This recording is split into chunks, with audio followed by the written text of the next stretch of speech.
So there's a lot going on the dry erase board today.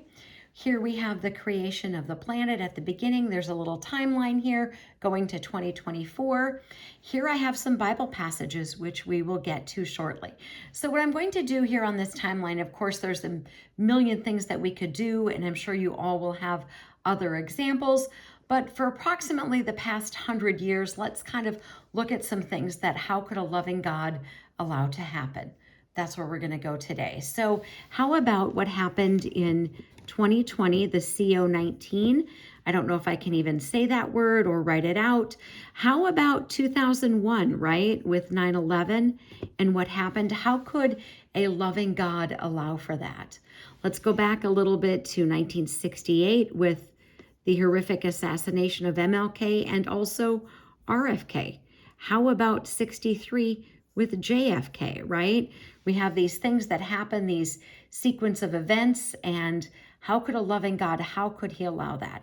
How about in 1945 with Nagasaki and Hiroshima? How could a loving God allow those people to be tortured or allow that bomb to be made at that time and to have that dropped and killed those people, right? Let's go to 1929.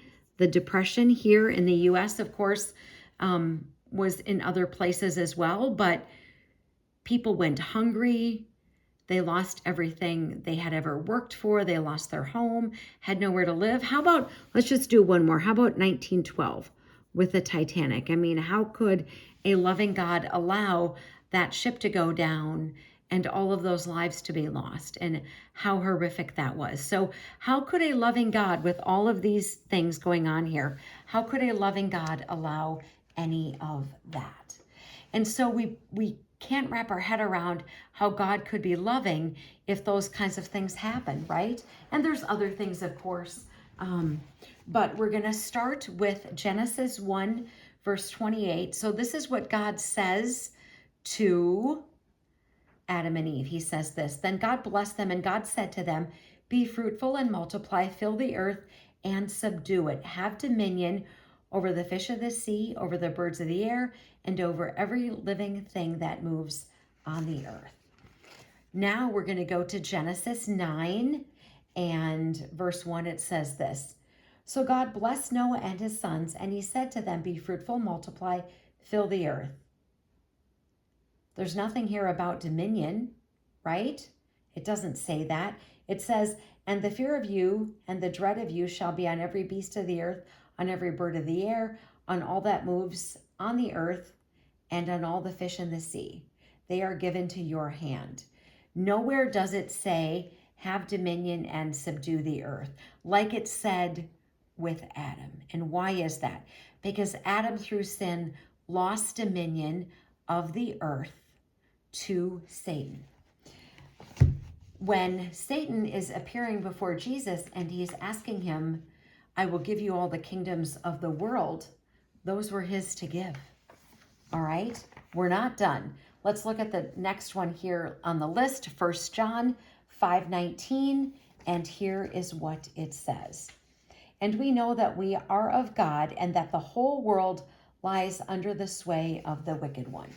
Satan is running the planet, folks. So all of these things that we want to blame God for, how could a loving God allow this?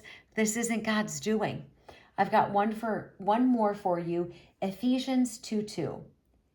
"And you he made alive, who were dead in trespass and sins, in which you once walked according to the course of this world, according to the prince of the power of the air, the spirit that now works in the sons of disobedience."